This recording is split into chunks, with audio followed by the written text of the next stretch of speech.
இந்த படத்தோட டேரக்டர் சுபாஷ் கே ராஜ். அவருக்கு இதுதான் ஃபர்ஸ்ட் படம். பிரதீப் ரங்கநாதன் கிட்ட அவர் அசிஸ்டன்ட் டைரக்டரா ஒர்க் பண்ணிருக்காரு.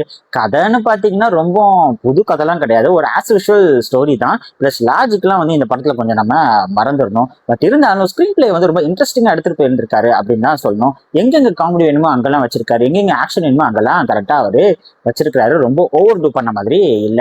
ஆக்ஷன் பண்ணா நம்ம என்ன சண்டை போட்டு முடியா, நான் போன் பாக்குறேன் அப்படின்னு சொல்லிட்டு தியேட்டர்ல அவங்க போன் நோண்ட ஆரம்பிச்சிருக்காங்க. இந்த படத்துல எப்படி இருக்குன்னா, அந்த ஆக்ஷன் சீன்ஸ் வரப்போகுது அப்படின்னு நினைக்கும் போது வந்துட்டல இருக்கிற உனக்கு, டே வா வா வா வா வா உனக்கு இருக்கு வா அப்படின்னு சொல்லிட்டு இந்த மாதிரி நம்மளையே வந்து ஒரு புலம்பு வச்சுற மாதிரி ஒரு ஸ்கிரீன் பிளே கொடுத்திருக்காரு. அந்த விஷயத்துல ஒரு இன்ட்ராக்ஷன் பண்ற மாதிரி மக்களுக்கு தியேட்டர் பிரசன்ஸ்ல இருந்துச்சு. இந்த படம் அவ்வளவா போர் அடிக்காம தான் போகுது. அங்கங்க வர அந்த குட்டி குட்டி சர்ப்ரைஸ் எலிமெண்ட்ஸ் வந்து அந்த ஸ்கிரீன் பிளே ரொம்பவே இன்ட்ரெஸ்டிங்கா இருந்துச்சு அப்படின்னு தான் சொல்லணும். முக்கியமா பெண்கள்லாம் ரொம்பவே வந்து லைஃப்ல தைரியமா இருக்கணும் அப்படின்னு சொல்ற அந்த கண்டென்ட் வந்து ரொம்ப எஃபெக்டிவா இருந்துச்சு இந்த ஸ்கிரீன் பிளேல. பட் இருந்தாலும் டேரக்டர் வந்து ஸ்டோரி லைன்ல இன்னும் கொஞ்சம் கான்சென்ட்ரேட் பண்ணியிருந்திருக்கலாமோ அப்படின்னு ஒரு ஃபீலும் இருக்குதான் செஞ்சுச்சு.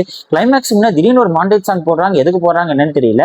அந்த கிளைமேக்ஸ் இன்னும் கொஞ்சம் பெட்டரா பண்ணிருந்தா இந்த படம் ஒரு வேற லெவல்ல இருந்திருக்குமோ அப்படின்னு தோணுச்சு. ஆக மொத்தத்துல இது யாருக்கான படம் அப்படின்னு பாத்தீங்கன்னா, இந்த சண்டை காட்சிகள் பிளஸ் ரத்தம் தெரிக்கிற காட்சிகள்லாம் இருக்கிறதுனால இது கண்டிப்பா 16+ ஏஜ்டு மெச்சூர்ட் ஆடியன்ஸ்க்கு உண்டான படம் தான்.